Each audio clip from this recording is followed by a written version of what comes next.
Исәнмесез, сез татарлар тапшыруын карыйсыз. Киләсе ярты сәгатьтә без сезгә татарлар тормышында булган кайбер вакыйгаларны җиткерербез. Бүген безнең программада.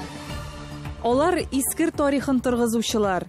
Безнең барлыгыбызны мәңге еллар аша, гасырлар аша килгәнебезне, үзебезнең йөрәктә төп халык булып басып торганыбызны күрсәтәсем килә. Азнакай районы Сәпәй авылы тарихы. Менә безнең авылдан 13 галим чыккан. 12-13 военный, вице-адмирал. Пенза татарлары белән таныштыруыбызны дәвам итәбез. Рәстәмгә без бик зур рәхмәт мәчет куйды. Бабайлар намазга йөриләр, яшьләрдән йөрүче әзәлдә. Әстерханда 30-нчы Сабан туй гөрләде.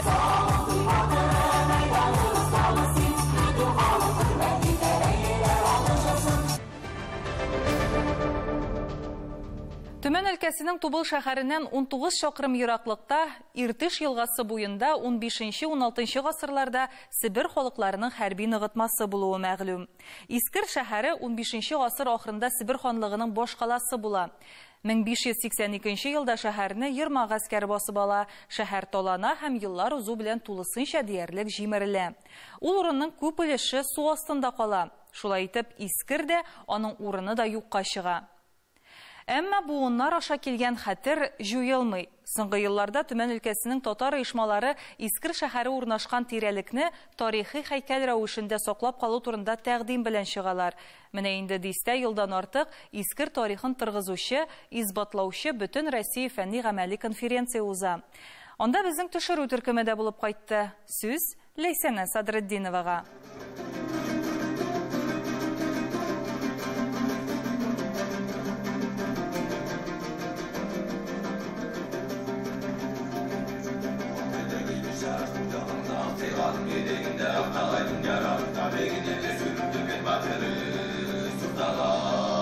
Менә инде 13-нче тапкыр Төмән өлкәсе Тубыл шәһәрендә Искернең тарихи язмышы хакында фәнни-гамәли конференция уздырыла. Быелгы чарага галимнәребез нинди фикерләр туплап килгән соң? Бу Тубыл урынында бит инде Себер ханлыгының үзәге урнашкан булган башкаласы. Иң кызыгы шунда, ул башкаланың ике исеме бар. Берсе Себер, Иске Себердә йөртәләр, икенчесе Искер. Искер дә ул сол Иске крепость дигән сүз генә, мәгънәсе шундый аның. Чын исеме Себер. Менә бу бик зур төбәк, Себер төбәгенең исеме шушыннан киткән, чынлыкта шушыннан алынган. Һәм ул исемнең барлыкка китерүчеләре инде татарлар булып чыга. Шуңа күрә атаклы тарихчы Миллер юкка гына әйтмәгән, главнейший народ Сибири татары дип. Ул шул заманнан калган бер билгеләмә һәм минемчә дөрес билгеләмә. Шуңа күрә бу Тобольский шәһәренең аның урынында булган инде, аның янында урнашкан Искернең әһәмияте бик зур. Ул Алтын Урда белән бәйлелекне күрсәтә, безнең борынгы тарихка төшә торган бер урын. Мин Себер тарихын бик җентекләп өйрәндем. Алар турында 2 тарихи роман яздым. Күчемхан һәм Хижрәт дигән, аны урыннарга чыгып өйрәнмичә генә язып булмый. Бик күп фәнни популяр мәкаләләр яздым. Менә хәзердә русча китап тотып килдем. Сибирский цивилизация дип атала. Бу инде халыкка аңлашыла торган гади гына телдә, әмма ләкин фәнни чыганакларга нигезләнеп, Себер һәм Себер татарлары тарихы язылган. Ни өчен Себерне өйрәнергә кирәк? Ни өчен мин монда кат-кат киләм? Менә 15 ел буе һәм китаплар язам. Чөнки бу безнең уртак тарихыбыз. Заманында, әйтик, Алтын Урда чорларында, аңа хәтле хун каганатларында, скифлар чорында без бер милләт булганбыз, бер дәүләт булганбыз һәм Алтайдан алып Кавтауларына хәтле бер дәүләт, бер милләт булып яшәгәнбез. Безнең түрк телебез. Хакасты белмин халзам туалап, пожалуйста, туан. Или шорыцтар, телебез төй, Алтайлар, Хакастар, шорлар, бирай без түрк, харындас шонбыз. Бер харынның сыхан шонбыз. Барсы да аңлашыла. Менә бу конференция турында нәрсә әйтәсез? Бу конференция керек. 19 студент керектер предложениялар, күчүндар кошту жакшы поддерживаться дип чыктырап тур. Onun için mesela konferansiya gerekti, объединять ettiren ulusal tuğanlarda çoğup bir keminde getirip geçet. Себер татарларының тарихи мәдәни һәйкәлләрен, Себер ханлыгы башкаласы искер истәлекләрен торгызу темасына багышланган фәнни-гамәли конференцияда иң беренче сүз Тубыл Җәмигъ мәчете имамы Ибраһим хәзрәткә бирелде.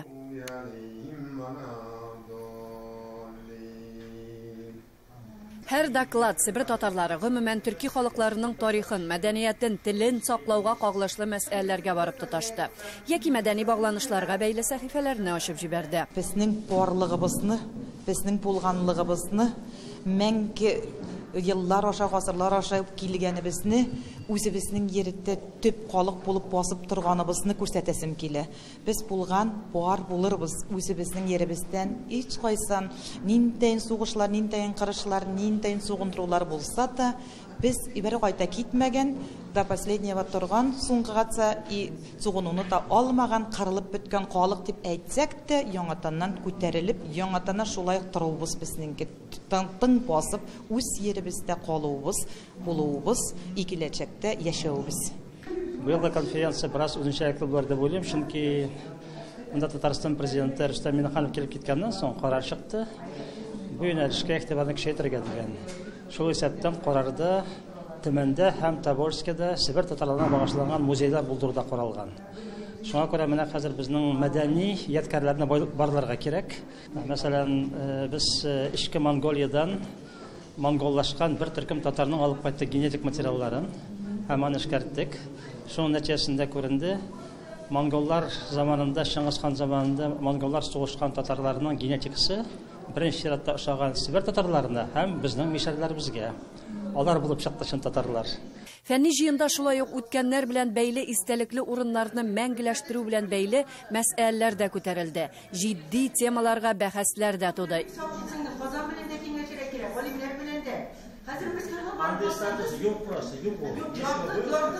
Иң мөһиме, конференцияның нәтиҗәсе бар. Анда сөйләшкәннәр, уйлар, фикерләр җыентыкларда теркәләчәк. Кызганычка каршы Себер татарлары арасыннан бүгенге көндә бер генә профессионал язучы да юк. Татар телендә яза торган Булат Сөләйманов белән Якуб Занкиевлар мәрхүмнәр, урыннары җәннәттә булсын. Язучылар бар, әмма үзешчән дәрәҗәсендә язучылар, китаплар чыгып тора. Әлбәттә, язсыннар, үзләренең матур гына шушы Себер татарлары диалект дисәң, аларның хәтерләре кала инде үз телләрендә булсын, әйтсеннәр, үзебезнең телебез дип китаплары чыксын, әмма ләкин безнең Тукайлардан калган, Риза Фәхретдиновлардан калган, Җәлилләрдән калган әдәби телебез бар. Шушы әдәби телдә халыкка җиткерлек итеп язу нияте белән килдем. Иншаллах, һәр килгәнемдә нәрсәдер язам, тагын нәрсәдер калыр дип уйлыйм. Безгә теләп килә башладылар. Бу елгы конференциядә инде мин таныштырмакчы булам безнең Себер татарларыннан, гомумән билгесез булган бер шагыйрь белән, Марат Хәбибуллин. Дөрес, әлеге конференцияда яңалыклары, сорау тәкъдимнәре белән теркәлеп калачак.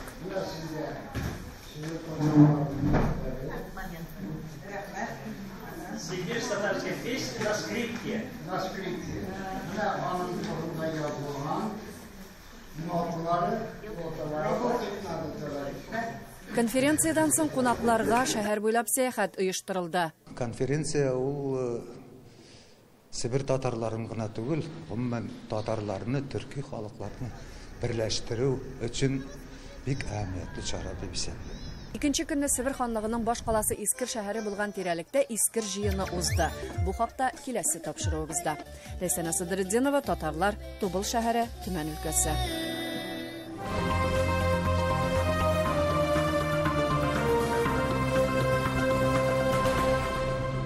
Татарлар тапшыруы Россия киңлекләрендәге татар авылларының тарихы, анда гомер итүчеләрнең гореф-гадәтләре һәм тормыш көнкүреше белән һәр даим таныштырып бара.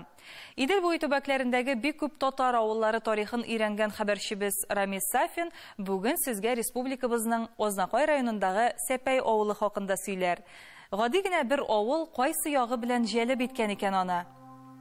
Татарстанның төньяк көнчыгышындагы Азнакай яклары 4-5 гасырлык тарихы булган авыллары һәм гыйбрәтле язмышлы кешеләре белән дан тота. Сәпәй авылы шуларның берсе. Еллар дәвамында авылда Сәпәй тарихын өйрәнүчеләр байтак була. Кузганычка каршы төрле сәбәпләр белән күбесе бүгенге көнгә кадәр сакланып калмаган. Шушы авылда туып үскән авыл хуҗалыгы фәннәре кандидаты Мирфаяз Абый Султановның да туган авылы тарихын өйрәнеп китап язу күптәнге хыялы була. Моннан 2 ел элек әлеге хыял тормышка аша. Китап язырга мәҗбүр булу Сәпәй бик борынгы авыл, бик күренекле авыл. Беренче базар Сәпәйдә. Менә шушы уң яктагы урында бик зур базар булган. Аннан соң 1776 елда Соборная мечеть. То есть Соборная мечеть простой мәчет түгел, Җәмит мәчете. Аннан соң Сәпәй бик күренекле авыл үзенең кешеләре белән. Менә безнең авылдан 13 галим чыккан. 12-13 военный, вице-адмирал. Самар дәүләт архивы документларына күз салсак, Сәпәй авылында 1696 елда ук мәчет булган. Ул вакытта белүгезчә, Россиядә патша указы буенча мәчет салу өчен авылда 200, соңрак 300 ир-ат яшәргә тиеш була. Димәк, авылга тагын да алдыра, хәтта 1500-1550 елларда ук нигез салынган булырга тиеш. Чөнки халык санын 300-гә җиткерү өчен ким дигәндә 100-150 ел вакыт кирәк дип фаразларга кала. Безнең авыл бик борынгы булгачтан инде аның мәчетләрдә 2 булган. Берсе инде менә без басып торган кырыйдан шут кенә арырак. Без басып тора торган җирдә безнең базар булган. Сәпәй авылының базары бик зур базар булган. Һәм инде икенчесе авылның икенче суның икенче ягында мәчет булган. Шулай булгач безнең авылыбыз 2 мәчеттә булган, бик данлыклы булган. Биек таулар итәгендә урнашкан Сәпәй авылының исеме беренче ишетүгә бик үк кулакка ятышлы түгел сыман. Аның 2 версиясе бар. Шушы авылда зак еллар тарих укытучысы булып эшләгән Миргасыйм Касыймов авыл исемен беренче булып бу якларга килеп төпләнгән Сәфәр яисә Сәфәргали исеме белән бәйли. Укытучы еллар узгач ул Сәпәйгә әйләнгән ди. Соңгы елларда авыл тарихын архив документларына нигезләнеп өйрәнүче Мирфаяз Абый Султанов икенче версиягә өстенлек бирә. Минем фикеремчә, саперга барып тоташа. Ни өчен дигәндә 1500-1600 елларда саперлар бик кирәкле специальность армияда. Ни өчен булай дип әйтүем, Сәпәйдә 200 ел примерно 60% Сәпәй халкының служилые татары. То есть шақырсалар иртәгәдән армияга китәсе запас солдатлар. Менә шул солдатлар күрәсең саперлар булганнардыр инде. Алар тау тишеге, чатыр тау кырыенда тау тишеге казып өйрәнгәннәр, тау тишекләре казырга. Ни өчен дигәндә, сапа француз сүзеннән тау тишеге дә түгел әле. Подкоп под вражескую крепость русча әйтсәң. Сапа. Менә шул сападан килеп чыккан дип мин Сәпә татарга күчкән, аннан соң инде кемнәр булар? Сәпәйләр. Авыл чыннан да тирә күрше авылларга караганда күпкә зур булган. Шул ук архив язмаларына күз салсак, биредә 1889 елда ук приемный покой һәм врач бар дип язылган. Соңрак авылның зур һәм бик уңайлы 7 юл өстендә урнашуын искә алып, 1909 елда монда яңа больница төзи башлар. Сәпәйнең нәкъ уртасында диярлек. Моннан 110 ел элек салынган хастаханәнең бүген ишелеп баручы ташландык бинасы гына сакланып калган. Ул әле 2002 елга кадәр сәпәйләргә хезмәт итә. Авыл кешеләренең элек-электән гыйлемле һәм укымышлы булуын, Сәпәйдә инде узган гасырның 40 елларында ук китапханәле булуы да сөйли. Аның белән сугыш ветераны Вәли ага Закиров мөдирлек итә. 1958 елда китапханәче итеп, Алабуга мәдәният техникумын тәмамлап кайткан яшь белгеч Флюрапа Нуруллинаны билгелиләр. Килгән вакытта монда авылда 200-гә якын укучы бар. 2000-гә якын китап бар. Хәзер мин төрле авылларга йөрдем. Бөгелмәнең китап магазинына да, Октябрьскийның китап магазиннарына да кирип, подвалларга кирип, татарча китапларын бүтүнесен җыйдым мин. Шулай итеп китаплар бик күп җыелды. Шушы 2 ел, 3 ел эчендә минем китап фонды 6000-ге җитте. Авылның тизек һәм матур урамнары буйлап узганда, һич кенә дә мондагы чисталыкка һәм тәртипкә игътибар итми мөмкин түгел. Сер түгел, байтак авылларда Бөек Ватан сугышында һәлак булучыларга куелган һәйкәл, монументлар хуҗасыз калып ташланып хәлдә ята. Мондагы тәртип күпләргә үрнәк. Сугышка бу авыл җирлегеннән 476 кеше китә. Шуларның 236-сына кабат туган якларына кайту насыйп булмый. Минем монда әтинең әтисе, минем бабай була инде, вот менә Фат бабай монда язылган. Ул инде сугышта үлеп, шунда урын таба алмыйбыз, кая куннар белгиле түгел инде. Безнең иҗат төркеме Азнакай якларында беренче тапкыр гына иде. Беренчесе, ләкин соңгысы булмасын. Безнең видео тасмаларда гына түгел, күңелдә дә матур хатирәләр калдырды һәм кызыклы кешеләре белән сокландырды Чатыртаулы Азнакай төбәге. Татарстанның Азнакай районыннан Рамисафин татарлар. Сез татарлар тапшыруын карыйсыз, программабызның икенче өлешендә. Пенза татарлары белән таныштыруыбызны дәвам итәбез. Рәстәмгә без бик зур рәхмәт. Мәчет куйды. Бабайлар намазга йөриләр. Яшьләрдән йөрүче әзәлдә. Әстерханда 30-нчы Сабан туй гөрләде.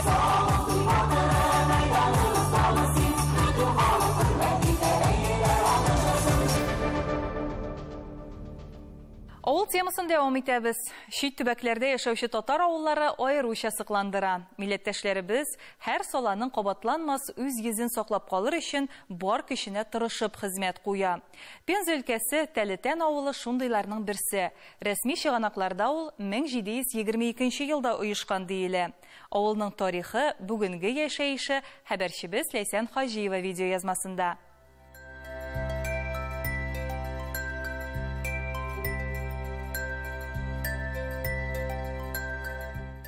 Шилтірә баққан көмеш шишмә суысыман, саф, пак татар авыллары. Чиста ялт иткән нурлы мәчетле алар. Һәм әлбәттә, беренче чиратта кешеләре белән матур. Аллаһу әкбәр. Авылыбызның ямен суын тәмен белән, шуңа күрә сөям җаным тәнем белән. Күрдегез безнең авылның инде икәнлеген. Матур авылыбыз. Пенза өлкәсендә 42 татар авылы исәпләнә. Янәшә тезелеп урнашкан 6 саланың даны еракларга таралган. Аларны 6 авыл дип йөртәләр. Тәлетән авылы, ягъни Телятина, алар арасында иң кечкенәседер мөгаен. Әмма элекләрне бу сала бик зур булган, гөрләп торган.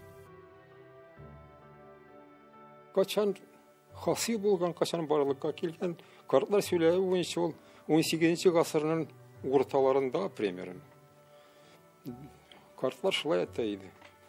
Алар сөйләгән буенча тоже картларның бәлки зур булган безнең.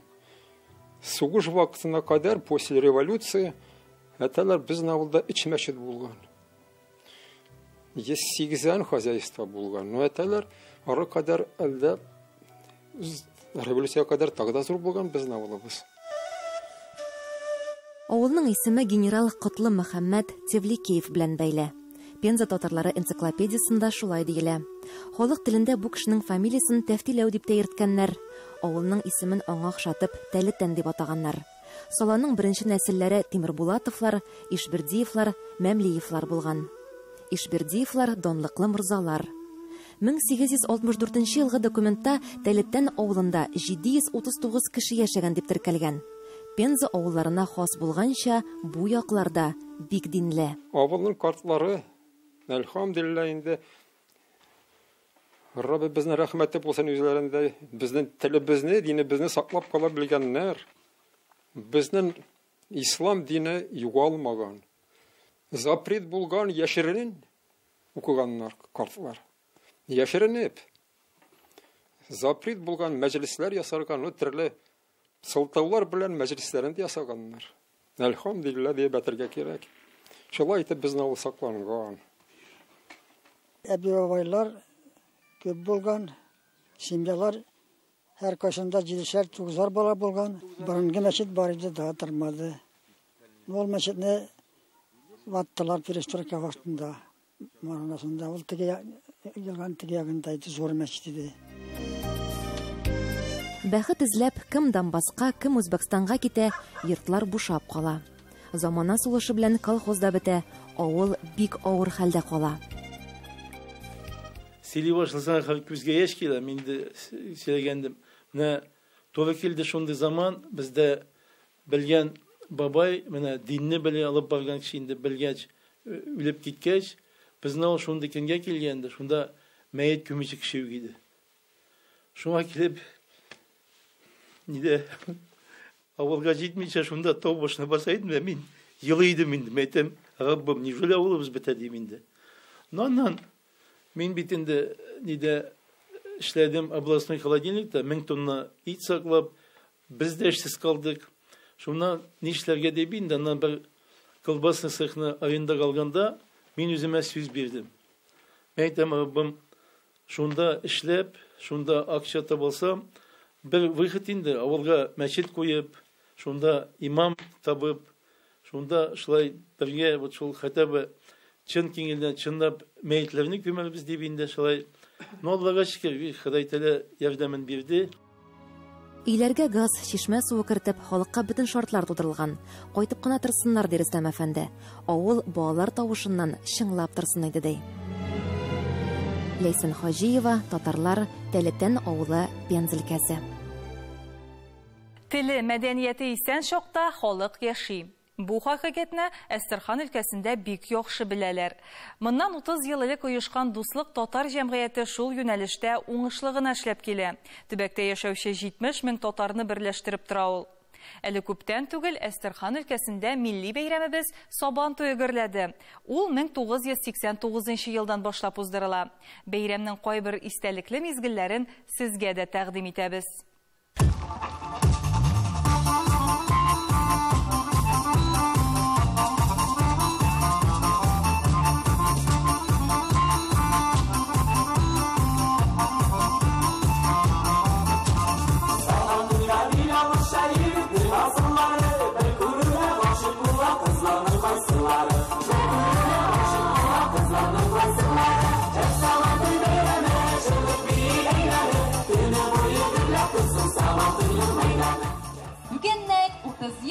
Нариман районының Линейный авылында беренче өлкә Сабан туй узды.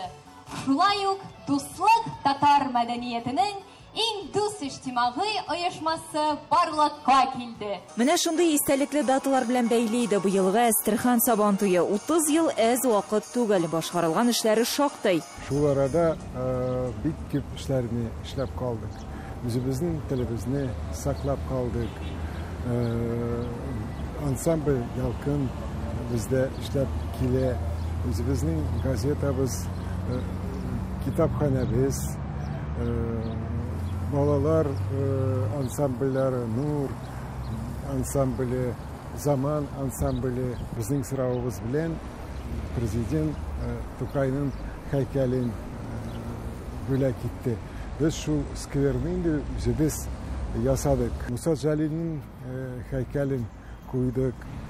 Әлдә эшләр күп, быел да бик күп эшләрбез. Юбилейлы Сабан туйга бик күп дәрәҗәле кунаклар чакырылы иде. Кадерле дуслар, разрешите поздравить вас с этим замечательным праздником. Праздник Сабан туй — это праздник мира, добра, взаимопонимания. Я хочу пожелать нам всем с этим праздником мира, добра во всех наших домах. Будьте счастливы, и пусть все традиции, все культурные традиции всех наших более чем 140 национальностей уживаются в нашем регионе. Татарстан Республикасы премьер-министры урынбасары Бөтен дөнья татар конгрессының милли шура рәисе Васил Шәйхразиев милләттәшләребезгә Татарстан президентының котлау сүзләрен тапшырды. Үз сәламнәрен дә җиткерде. Хөрмәтле милләттәшләр, сезгә барыгызга да мәркәзебез Казаннан, Татарстаннан кайнар сәлам. Гаиләләребездә бәхетлек, өстәлләрдә муллык, илебездә тынычлык телибез. Шулай ук чарага якын тирә төбәкләрдәге татар оешмалары вәкилләре дә килгән иде. Сабан туй Татарстанның Алабуга муниципаль районы ярдәме белән оештырыла. Җирле артистлар да сәхнәне дер селкетте. Кыскасы, кем ни тели бар да бар. Күргәзмәләр, тәмле ризык, милли уеннар. Бездә Сабан туй бик көчле, узашыннан инде 2 мәртәбә федераль Сабан туен уздырдылар бездә. 2008 елда, 2007 елда ул Сабан туй Астрхан Сабантуйы яратып киттеләр бөтен халык. Татарлар Астраханда үзләренең телләрен белеп, бер-берсен белеп, бик яхшы торып киләләр.